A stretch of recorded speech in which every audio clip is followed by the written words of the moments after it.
So, continuing our recitation of the King of Samadhis Sutra, today you're gonna recite the fourth and fifth chapters.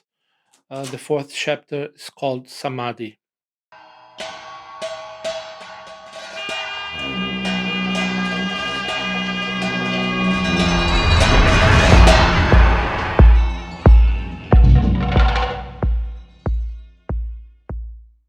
Chapter 4, Samadhi.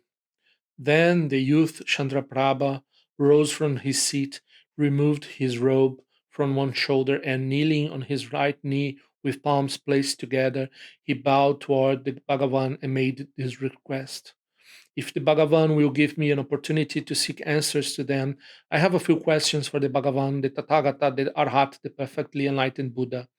The Bhagavan addressed the youth Chandraprabha, saying, "Young man, the Tathagata will always give you that opportunity. Ask whatever question you wish of the Tathagata, the Arhat, the perfect enlightened Buddha." As the Bhagavan had given him the opportunity, the young man Chandraprabha asked the Bhagavan. The Bhagavan says, "Samadhi, Samadhi, what kind of Dharma does this word designate?" The Bhagavan replied to Chandraprabha, "Young man, when I say Samadhi, Samadhi, it means the profound realization of the mind. It is the absence of arising. It is the absence of continuation. It is the knowledge of continuation. It is putting down the burden. It is the wisdom of the Tathagatas. It is having the preeminence of a Buddha. It is the healing of desire, the pacifying of anger, and the elimination of ignorance. It is engaging in what should be engaged in. It is rejecting which should be not engaged in. It is the aspiration of good qualities. It is the aspiration to good qualities. It is the wish to be free from samsara. It is practicing with a higher motivation. It is remaining awake. It is not abandoning renunciation. It is maintaining good qualities. It is not relying on rebirth. It is not accumulating karma. It is not paying attention to the internal ayatanas. It is not engaging with the external ayatanas. It is not praising oneself. It is not criticizing others. It is having no attachment to family. It is not placing one's trust in ordinary people. It is the natural result of correct conduct. It is that which is difficult to approach.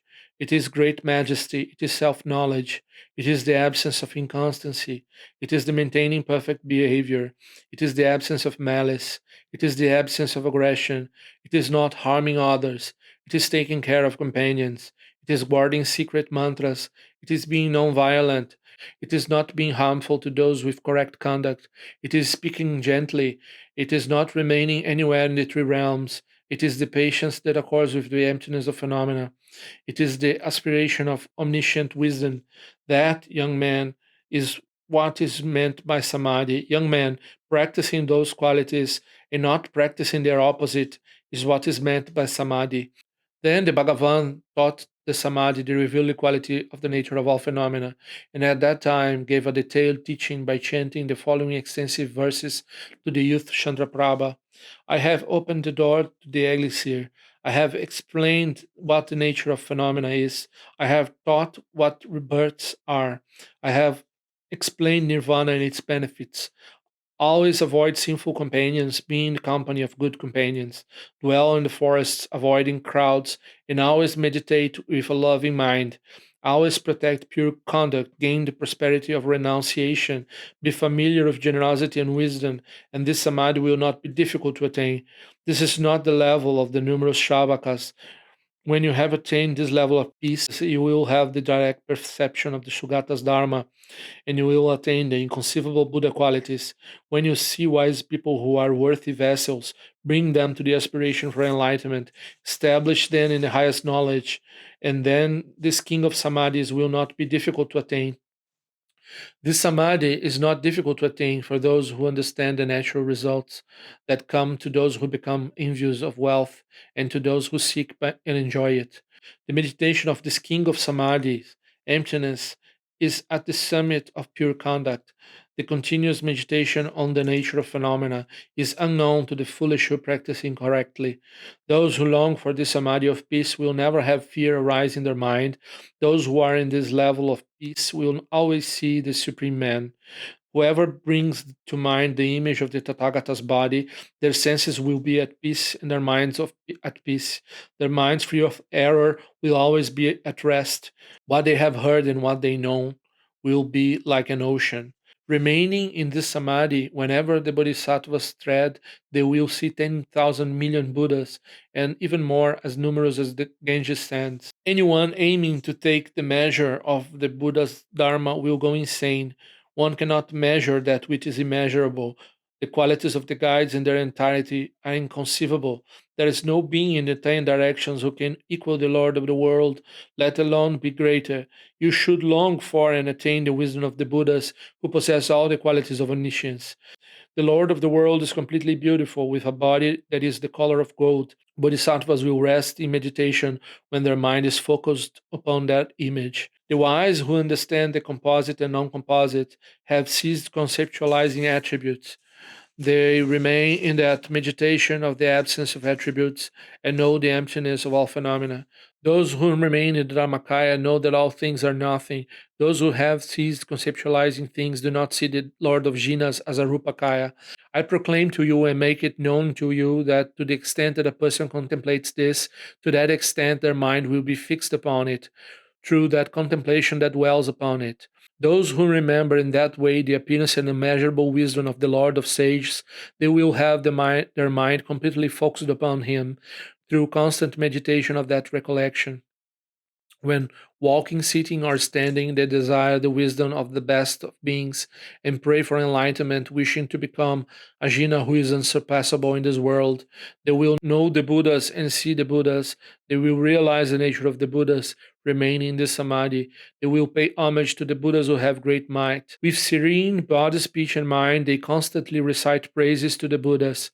In that way, through the mind's continuum of meditation, day and night, they see the Lord of the world.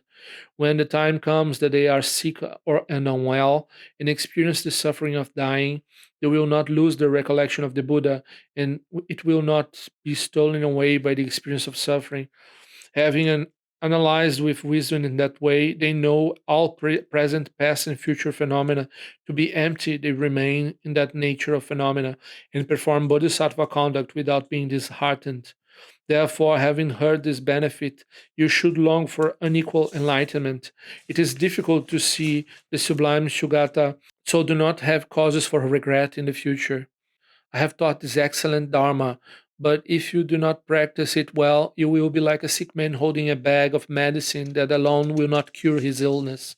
Therefore, the wise and the realized are always aspiring to this samadhi, and if they practice correct conduct, learning, and generosity, it will not be difficult for them to attain this samadhi. Conclusion of the fourth chapter, Samadhi. Chapter 5, Kushadatta. Then the Bhagavan again addressed the youth Chandraprabha, saying, therefore, young man, Bodhisattva Mahasattvas who wish for this samadhi and wish to attain quickly the highest complete enlightenment of perfect Buddhahood should think that they are like someone whose hair and clothes are on fire, and they should cast off father, mother, son, daughter, family, kinsmen, relatives, kindred, wife, and so on, as if they were fire, throw away all the pleasures of a kingdom as if they were a lump of phlegm, turn towards solitude and depart from home. Why is that, young man? Attaining the highest complete enlightenment of perfect Buddhahood will not be difficult for a Bodhisattva Mahasattva who turns toward solitude and departs from home, let alone one who has this samadhi. Therefore, young man, you should always train in having this thought: I shall cast off friends, children, family, kinsmen, relative, kindred, wife, and so on, as if they were fire, throw away all the pleasures of a kingdom as if they are a lump of phlegm, turn towards solitude and depart from home. Therefore, young man, you should understand this through the following teaching too. Young man, in the past, countless, vast, immeasurable, inconceivable, innumerable, asamkhya eons ago, at that time and in those days, there appeared in the world the Bhagavan, the Tathagata, the Arhat, the perfect enlightened Buddha, Gosadatta was perfect in wisdom and conduct, a Sugata, a knower of the world, an unsurpassable guide who tamed beings, a teacher of devas and humans, a Buddha and a Bhagavan.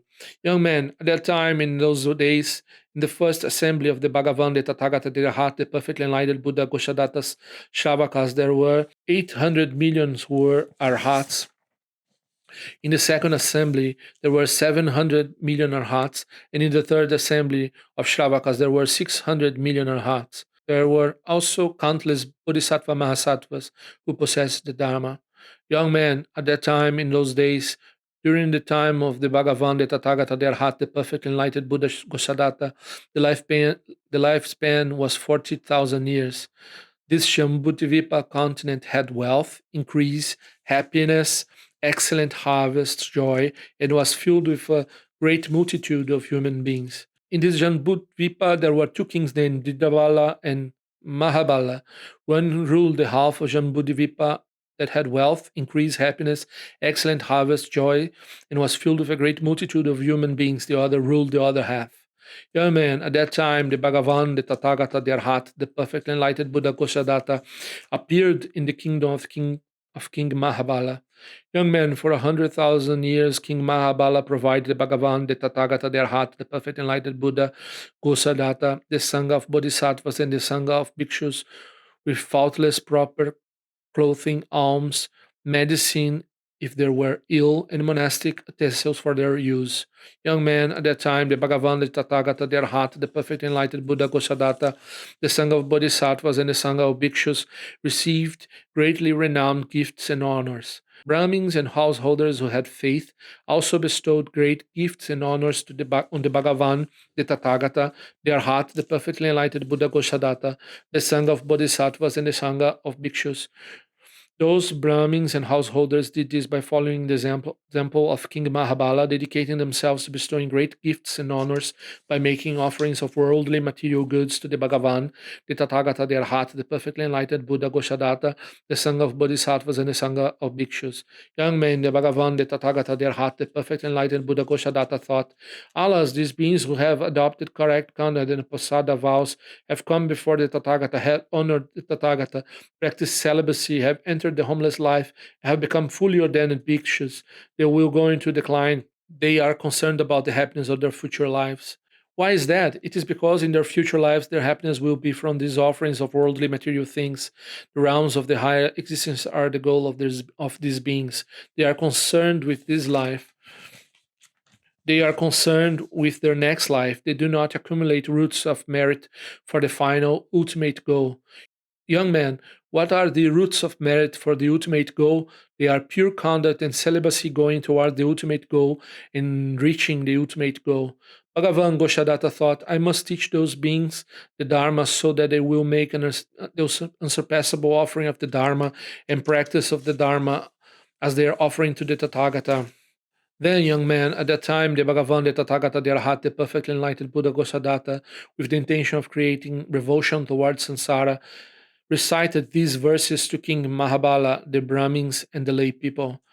The service of someone making a gift to another is not a cause for holding each other in high esteem. The wise ones who are free of negative propensities, the Buddhas, they do not praise that service. Those who teach the Dharma for the benefit of beings, they are those who accomplish great service. Then there will form an unbreakable bond of friendship, which not even 10 million maras will be able to break.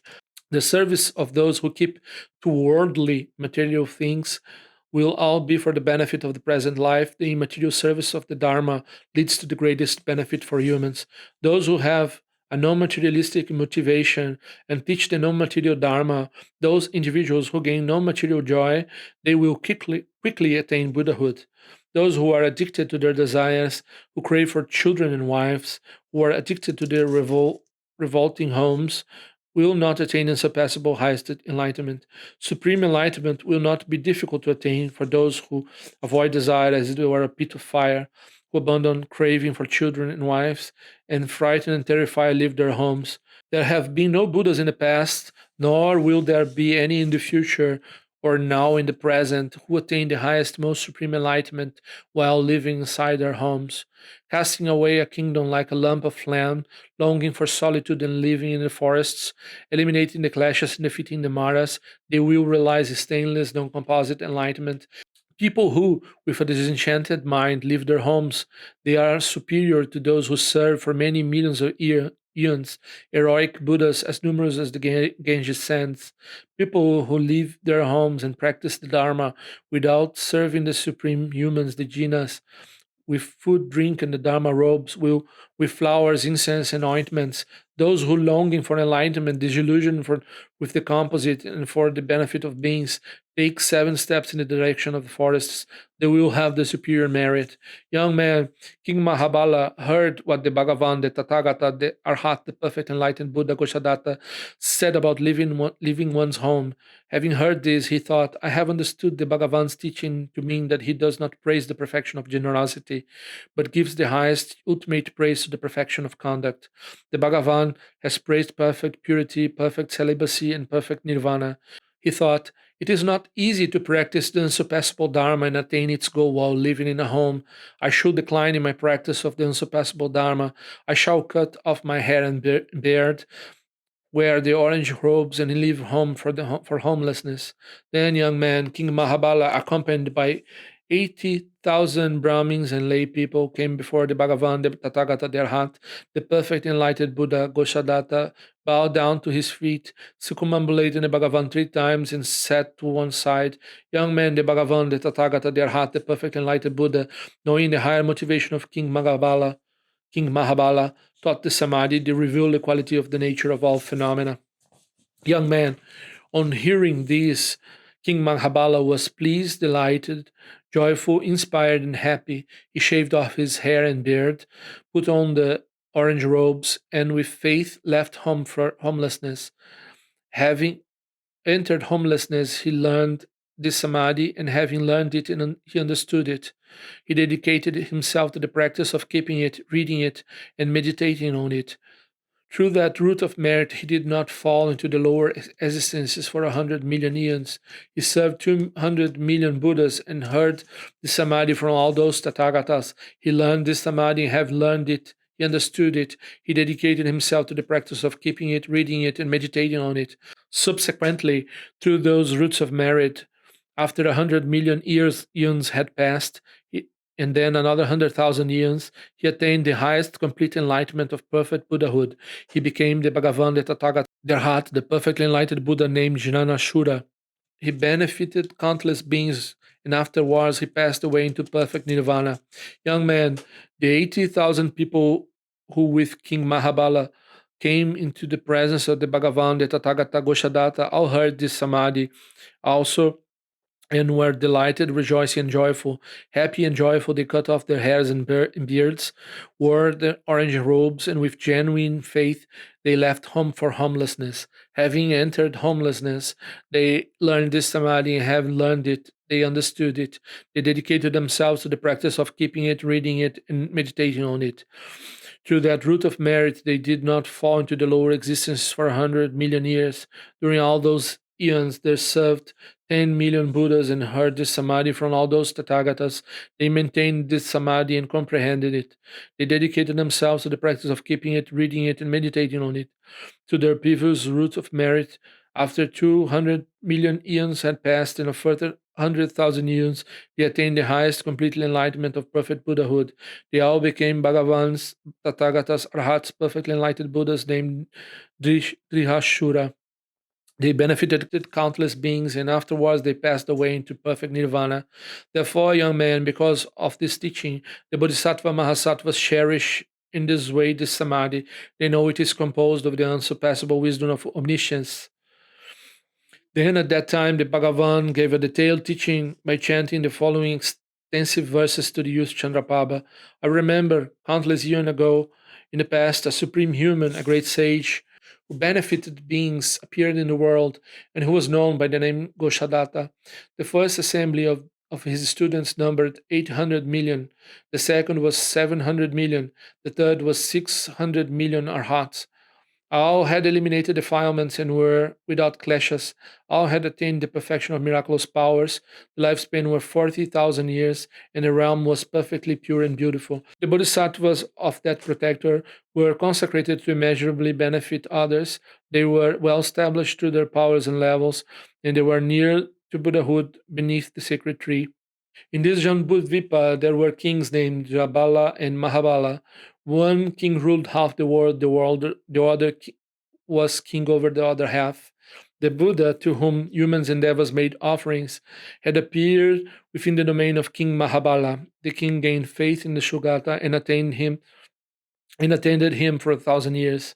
Many other beings, following his example, also honored the Tathagata with worldly goods and not through the Dharma. They gave many things to the Shravakas also. The highest of beings had this thought: I shall teach the Dharma to those who desire the Dharma, so that they will give up desire and enter into homelessness in my teaching. The highest of humans taught in verses the practice of following the Dharma of the Shugatas, the endless suffering and harm of living in a home, and that practicing the Dharma is offering to the Dharma. When the king, when the king, the sovereign, had heard those verses, the ruler of men contemplated entering solitude. He thought that all who dwell at home are unable to make the supreme offering of the Dharma. He cast away the kingdom like a lump of phlegm, and together with 80,000 persons he came into the presence of the Jina, bowed to his feet, and sat before him. The Jina, knowing what they intended, thought this samadhi of peace, which is difficult to see, happy, inspired, and joyful. They were satisfied, pleased, and delighted. They entered homelessness. Homeless, they possessed this samadhi. They kept it, read it, and understood it for 200 million years. They did not fall into the lower existences. Because of those roots of merit, they all saw 10,000 million Buddhas, and in the teaching of those jinas, they entered homelessness and meditated on this samadhi. In later times, they became Buddhas with infinite diligence. They all named Sura. They benefited many millions of beings, and after, like an extinguished flame, attained nirvana. The one who previously had been King Mahabala appeared in the world as Buddha Nashura. He brought many billions of beings to enlightenment and then attained nirvana. Therefore, you who in later times hear and possess this sutra that has been taught by the Buddhas, if you possess this treasure of the Dharma, you will quickly become a supreme human. Conclusion of the fifth chapter, Koshadatta.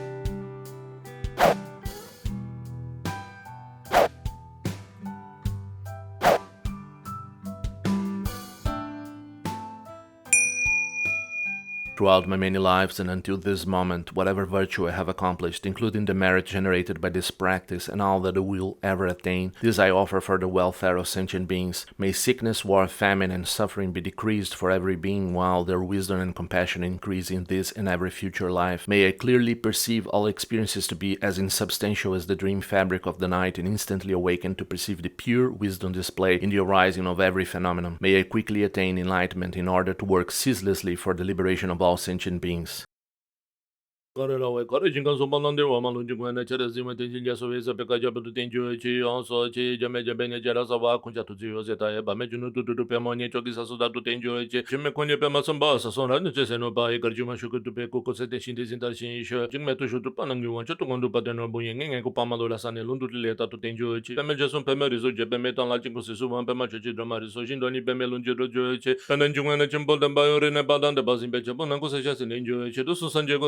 Quando guardate poi c'è un po' c'è constato da posso so ad so ci l'abdo so ci non so come c'è dan san palon je do pa chen lo mo mo gru ban zi ho mo gru ban zi ho mo gru ban zi ho ken lo sho son lo che zan sa son cha ba ba do ju sho son na ma do mi do sun ge le sho